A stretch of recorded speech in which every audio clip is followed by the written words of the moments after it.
Welcome back. Tonight we've got. Can you see it? I'm gonna get it in the view for you guys. I can't tell where the camera is. It's called Pasa Dragon. It's a cab from Pasa Robles.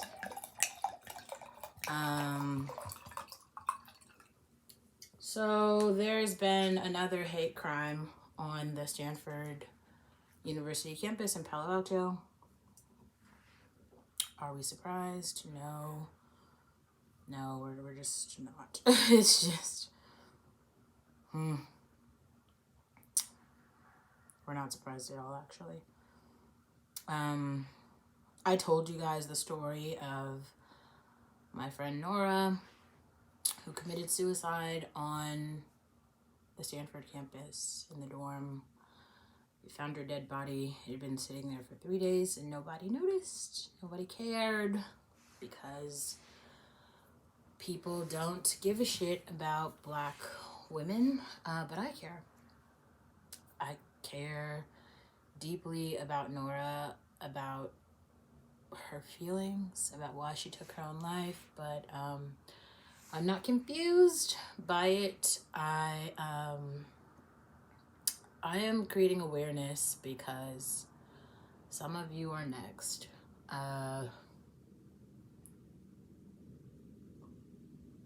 To the people who are actually watching my content because they want to make change and they want the world to be better, I would encourage you to act swiftly and act now and get the fuck out of your comfort zone because everybody thinks everything is a joke until the death hits your doorstep. And hate crimes and hate groups are real. I'm going to read the article that describes what happened. So it looks like a noose was found on campus. If you don't know what a nooses are these ropes that they used during slavery to lynch Black people. They took ropes, they hung ropes from trees, and then they put Black men and women, they take the rope and they put it around your neck, and then your body swings from a tree. Okay? That's what a noose is. It represents lynching, and it is a symbol for anti-Black racism. This is 2022 in California on a university campus that these things are happening. Those things aren't funny. It's not funny. And I think that so many of you have been comfortable with just like violence and anti-Blackness that you don't realize, because like some things are embarrassing, right? Like until people don't want to tell the stories, but the stories are real. Let me tell you guys a story. So I've talked about on this channel about my ex Tyler or whatever, I guess my ex situationship or whatever. Anyway, so he was telling me this story one night about how he was like bartending. I think this was in San Jose, and then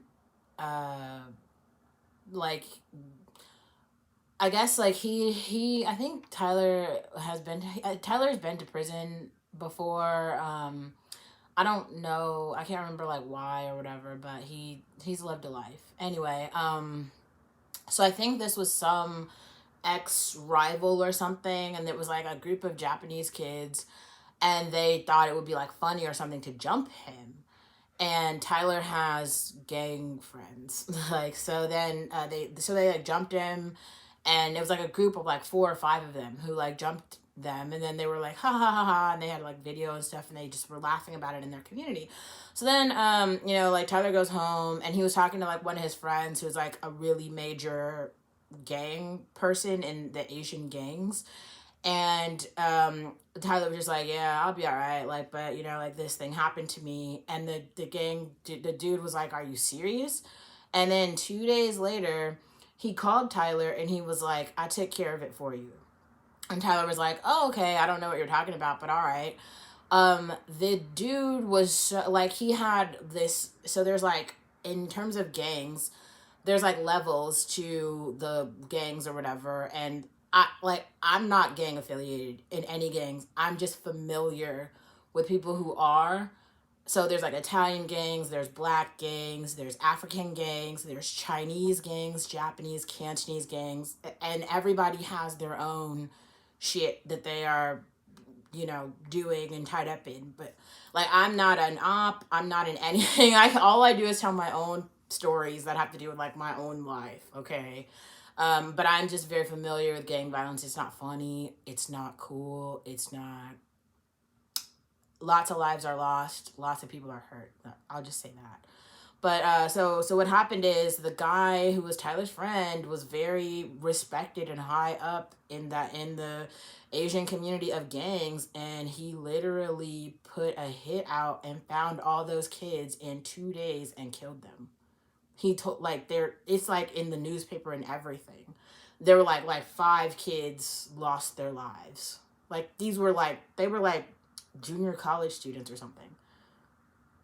They're just dead. Their families were all putting out reports. They're like, we loved her. And I was like, because I would like, when he told the story, I was like, no way. And then we both looked it up on Google, and you see the YouTube videos of the families being like, we lost our son, he was so great and everything. But like, little did they know their kids were involved in this. Like, they literally had jumped Tyler, and then the gang leader dude like told he had them killed. That's not funny, but it's kind of like, the revenge is immediate, okay? And being a part of gangs and hate groups is real, and people lose their lives. Now, I think some people think some of the people who are rapping right now, they're rapping about the drill rap, and they're making these rap songs that are about killing and murder, and some people think it's like funny and comical, and they start making like little animations and shit about it happening. Until, if you actually like live in a community around like, if you actually hung out with killers like I have, and you like know someone who's taken a life, it's not something to do like casually. It's not funny. It's not like cute. It should not be popularized in American culture. And respect is very important. Now, I was reading today that like, it was Young Thug and Gunna. Like, I know for a fact Gunna has killed people. Like, Gunna looks like a killer, a shooter. Like Quavo and on them, they're real killers. I can't describe to you the amount of like, they probably got bodies. And like, some of you guys people are using the wrong terms. Like, fuck boys are using terms like bodies to describe the amount of women that they fuck. So they call that bodies, like body count. Like, women are doing petty shit talking about body count. Killers use the term body count to talk about the number of people that they've killed. So if you see a lot of people with face tattoos, the tiers represent body counts. These are like people that they either lost or killed. That's a real life that somebody took. And the whole thing about like the criminal justice system and people going to prison, you see all these like young people out here with tattoos and like being killers, and they're not imprisoned because you can't just kill somebody based on word of mouth. I mean, you can't criminalize some like a rumor. They have to have like actual evidence and proof, and you have to be like convicted of a crime. So even like Young Thug and Gunna being like arrested or whatever, they don't have like all the proof. The evidence has disappeared because like you can have killers, and then you can have sweepers or people who clean up after the crime to make it kind of like virtually invisible. It's like, if the crime did happen, well, there's no body, there's no proof. They could have alibis. They could just pay up. You could have silencers where you don't even hear a gunshot go off, and all type of shit is like happening. And where's the evidence? Where? And like, they don't I think a lot of we'll call them like law-abiding citizens, all these like goody two-shoes on campus, they're laughing at what's happening in the black community and being like, oh, separate the black people. And Trevor Noah made a video about this I think it was yesterday, where he was talking about, someone asked him a question like, what's the difference between South African racism and American racism? And he was like, well, South African racism, they made it plain. They were like, black people cannot live here. Black people cannot work here. Black people cannot do this. In America, it's very covert, like it's undercover racism. So it's like, yes, there's no black people who live or work in some spaces, and it's just like, that's just how it is, right? So they've normalized the behavior, and a part of normalizing the behavior is saying like, something doesn't exist because like we've never seen it, we've never heard about it, we don't know what it looks like. Like, we're not racist. But think about it like this. There are so many movies about American chattel slavery, okay? Like, we've got the 12 Years a Slave film. We've got Harriet. Now they got the new show, the Underground Railroad. All type of shows and shit about it. Like, we know. It happened. It was bad. It was real bad. But there hasn't been... We don't have any shows about, like, the therapy to help people get back on track, the reparations that were distributed to the community, the money that came to help rebuild. No, like what we see are poverty programs for everybody. So this is just like poor American citizens, which 75% of them are actually white. When people are comparing numbers, they're talking about the racial wealth gap, meaning like, because black people are only like 13% of the population anyway. So of that 13%, most of the black people are living in poverty, but that still leaves like roughly 80, a little more than 80% of the American population who's not black. You see what I'm saying? So like, those people are the ones who are using the poverty programs. There's just not that many black people here. And then the other part that even becomes really strange is like, everyone is like hypersexualizing black women, but there's like actually just not that many black women in the country, period. Black bodies in the American population are only 13% of the fucking population. That is a very small percentage. And they're clustered, okay? Like, all the black people are living in impoverished ghettos, bro. Like, they're not even integrated yet. So everyone's making this like huge deal about blackness. And just to think about it, like, the hate in this country is so active that like, people are making fun of lynching black people from trees. Putting black bodies on a tree and watching it swing. They think it's funny to put a rope up on the campus and like laugh about it. Like, I can't describe to you the amount, like, these white kids and these Asian kids, like, they don't even get it. Like, they don't get it at all. Like, they don't understand, like, when I was watching some of those videos of the like Japanese girls and the Chinese girls who would do like blackface, and like, you know, they would be making all these like videos about like monkeys and shit, because that's how they really feel. They really think that shit is funny.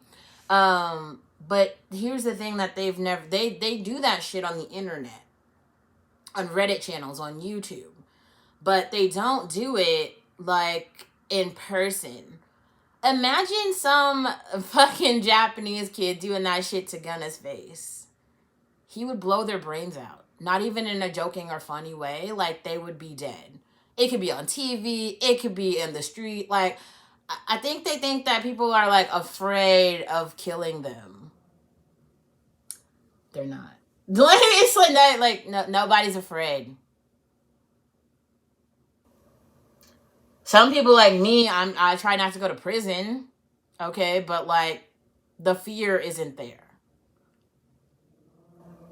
Being a law-abiding citizen is a thing, because, like, you don't want to pay fines and go to jail and shit.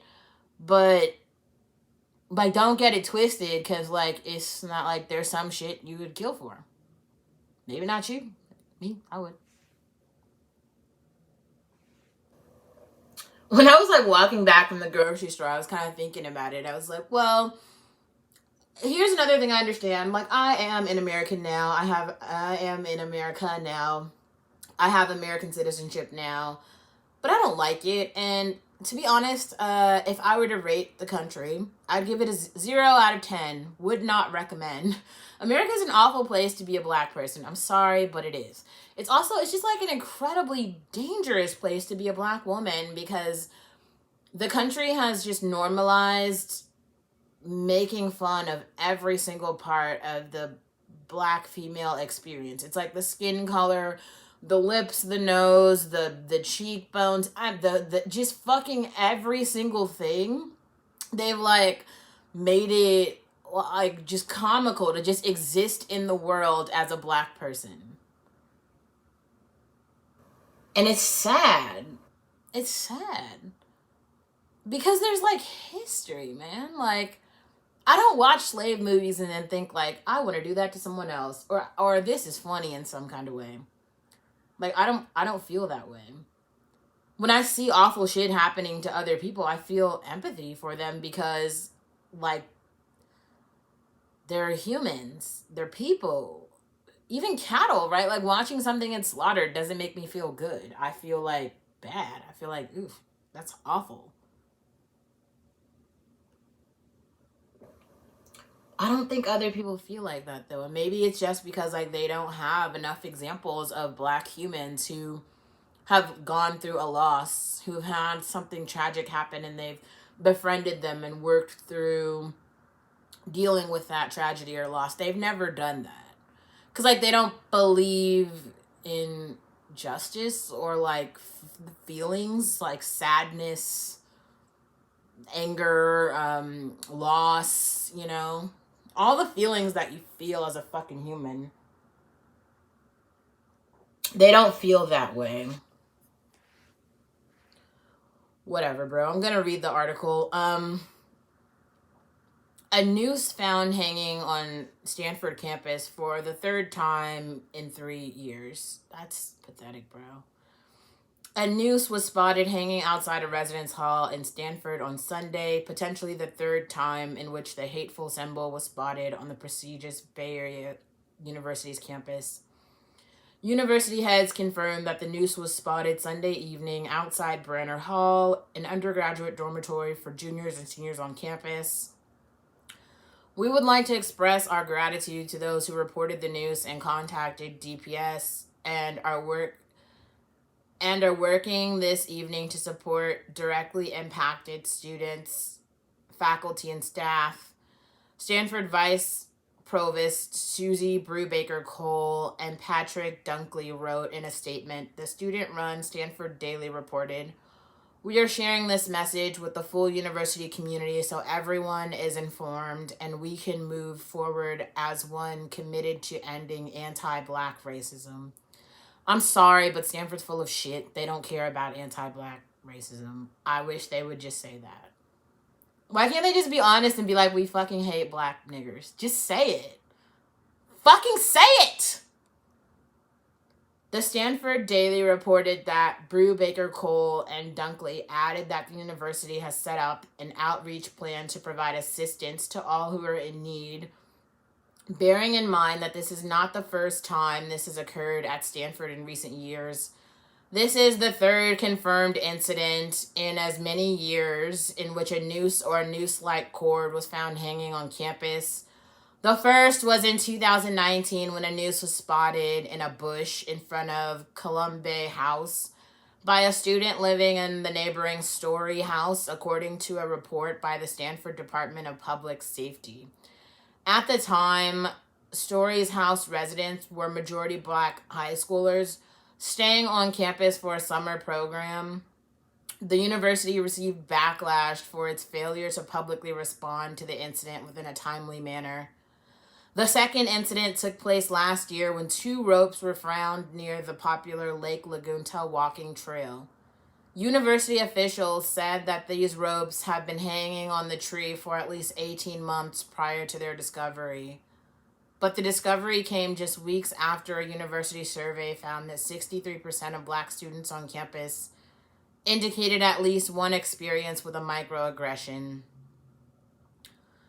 We cannot be certain whether the ropes were deliberately fashioned in the shape of nooses or were part of an abandoned swing or rope ladder, Dunkley, an associate senior vice provost, dean of students Mona Hicks, told the Palo Alto Weekly in 2021. Representatives for Stanford did not immediately respond to a request for comment from SF Gate. I can't describe it. I don't think you guys understand. So I wanted to talk for a minute. So this is why I'm going to continue making content about Master. Because I think Master does a really good job of detailing the microaggressions on screen with actors. And sometimes microaggressions seem funny, right? But imagine this. What if there's a white couple walking down the street, a guy and a girl, and then some black girl just were to go, just if she was walking in, the opposite direction, and she would just say to the girl, she would be like, "You're so fucking ugly, you dirty whore." Like, what if she would just say that, like, right to her face? How do you think the boyfriend of that girl would feel? Like, how? Don't you think he would be, like, upset? He'd be like, "Oh my God, don't talk to her like that. You're so rude. What the fuck is wrong with you?" Right? Because clearly that guy likes his girlfriend. No matter what the girl who said the mean things feels, that's his girlfriend. He likes her. The mean things will probably hurt the girl's feelings. Maybe she will react in anger.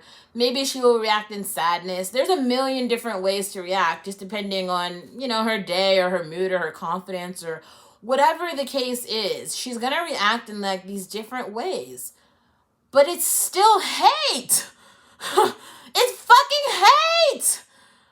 I don't understand. Like, the microaggressions are fucking real. And the thing about being a minority in this fucking country is like, I don't think people realize, like, I regret so many things that I've done here. Pretty much every single thing that was good that I've done in America, I regret doing it. Because there's no point. Like, every single... I've worked so fucking hard to try to be mindful of people's feelings, despite their cultural bullshit that I completely disagree with, and my own racism. Like, don't get it fucking twisted. I don't like all the groups. I've talked on this channel extensively about how many groups I don't like. And, like, the funny part about this is, like, this is not new. Like, I didn't just wake up, like, last year and I was like, oh, now I hate these people. The hate has been brewing for so fucking long. I just tried to be polite. It's called having manners and living in a fucking society.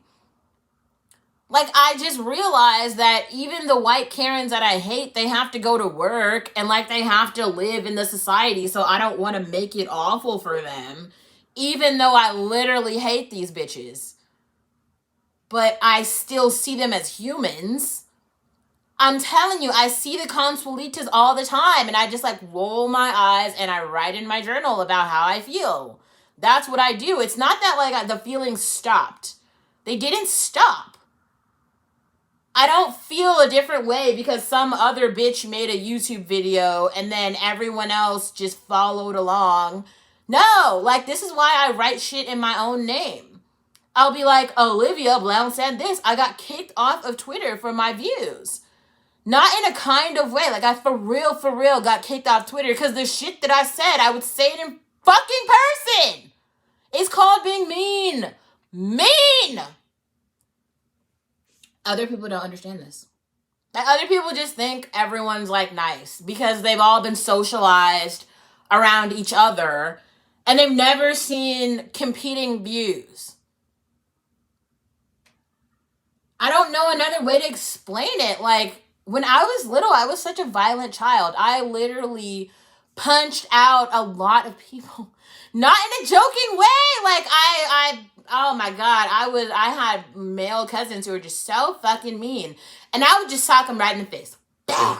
Like, and it was just like, well, they don't, because that's another thing. Like, microaggressions turn to physical violence quick. Like, it's because if you have too many of them, you don't have the ability to, like, talk through them anymore. You've hit the limit has come for you to, like, talk through it. Now you're past talking and you just sock the person. Like, okay, so here, this is, maybe I'll just, okay, so my neighbors, I had Mexican neighbors when I was living in Oakland, right?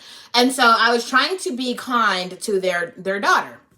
So their daughter, one day she shared with me the story of how she had gotten into like an argument or something with one of her classmates, and her classmate punched her in the face and her tooth fell out. And I'm like, okay, so I don't know what she said to the classmate to make her that upset, but she clearly said something that was like disrespectful, and then she got punched.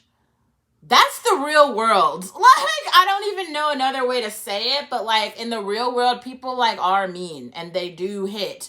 This is why you just try really hard to be respectful. Because if you are respectful to people, then they probably like won't punch you. It's okay to like make a mistake. Like, just apologize for it, and also just don't go out of your way to be hateful.